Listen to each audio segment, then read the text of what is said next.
पहले आप पाकिस्तान के मिलिट्री स्पोर्ट्स पर्सन हैं, उन्होंने जो कहा है वो पहले आप सुनिए। तो ले आओ जो तुमने करना है, दाएं से आना है, बाएं से आना है, ऊपर से आना है, नीचे से आना है, इकट्ठे आना है, किसी के साथ आना है। एक बार मजा ना करा दिया ना तो पैसे वापस।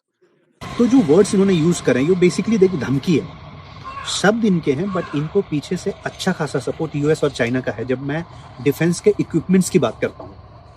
अब इसका जवाब हम शब्दों से तो नहीं देंगे, एक्शन से देंगे।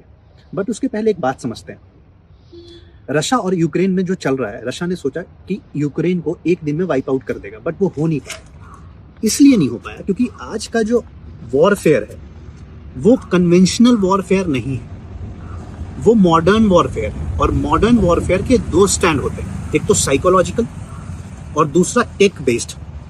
साइकोलॉजिकल वे में कंट्री हमें सप्रेस करता है through social media and all.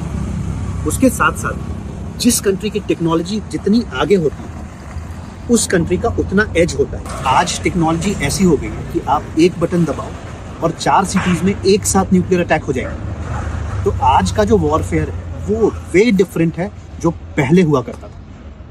जैसे रशिया के सामने यूक्रेन है, बट यूक्रेन के पीछे कई कंट्रीज हैं। इसलिए जरूरत है कि हम अपनी दूसरे कंट्रीज पे डिपेंडेंसी घटा दें। कैसे घटा सकते हैं? तो 60 से 65% हम भी आर्म्स इंपोर्ट ही करते हैं।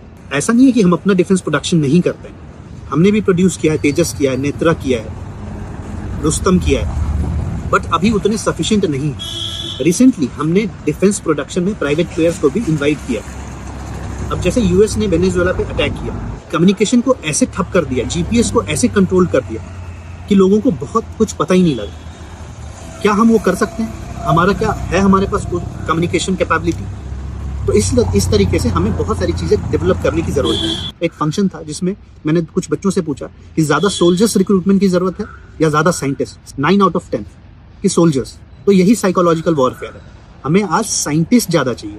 तो नेशनल एजुकेशन पॉलिसी जो थी वो अब कन्वर्ट होकर नेशनल इनोवेटिव पॉलिसी होनी चाहिए, जिसमें हम ज्यादा से ज्यादा साइंस को सपोर्ट करें, ज्यादा से ज्यादा टेक्नोलॉजी बनाएं, सो दैट हमारी डिपेंडेंसी बाहर कम हो जाए। Thank you so much.